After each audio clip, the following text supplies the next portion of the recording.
তুমি কি খুব বেশি চিন্তা করো? রাতে ঘুম ভেঙে যায়, মনে হয় যদি এটা না হয়, যদি আমি ব্যর্থ হই, যদি সবাই আমাকে ছেড়ে যায়। শোনো, আজ তোমার জন্য এক সৎ কথা আছে। যখন কুরুক্ষেত্রের যুদ্ধে দাঁড়িয়ে অর্জুন ভেঙে পড়েছিলেন, তার হাত কাঁপছিল, মন ভয় আর দুশ্চিন্তায় ভরে গিয়েছিল, তখন তার সামনে দাঁড়িয়েছিলেন শ্রীকৃষ্ণ। অর্জুন বলেছিলেন, আমি পারবো না, আমার মন অশান্ত, সবকিছু অন্ধকার লাগছে।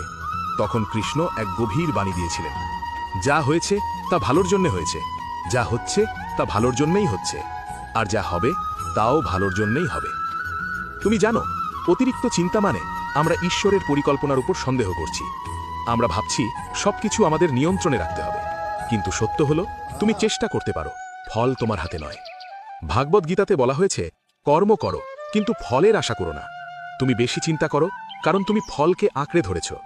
তুমি ভবিষ্যৎকে আজই নিজের হাতে ধরতে চাইছ, আর ভবিষ্যৎ সবসময় রহস্যময়। ভাবো তো, যে সূর্য প্রতিদিন ওঠে সে কি কখনো চিন্তা করে আমি আজ উঠতে পারবো তো? না, সে তার কাজ করে যায়। তুমিও তাই করো, আজকের কাজটা করো, আজকের দায়িত্বটা পালন করো, আগামীকালকে ঈশ্বরের হাতে ছেড়ে দাও। মনে রেখো, চিন্তা কখনো সমস্যার সমাধান করে না, শুধু তোমার আজকের হাসিটা কেড়ে নেয়। যদি তুমি বেশি চিন্তা করো, তাহলে আজ থেকে একটা কাজ শুরু করো। প্রতিদিন সকালে বলো, আমি আমার সেরাটা দেব, বাকি সব ঈশ্বরের ইচ্ছা। দেখবে তোমার বুকের ভেতরের ভারটা ধীরে ধীরে হালকা হয়ে যাচ্ছে। কারণ সত্যিটা হলো, তুমি একা নাও, তোমার জীবনের প্রতিটি অধ্যায় কেউ লিখে রেখেছে। আর শেষ পর্যন্ত সব ঠিক হয়ে যাবে। আজ থেকে চিন্তা নয়, বিশ্বাস বেছে নাও, ভয় নয়, সাহস বেছে নাও, অন্ধকার নয়, আলো বেছে নাও।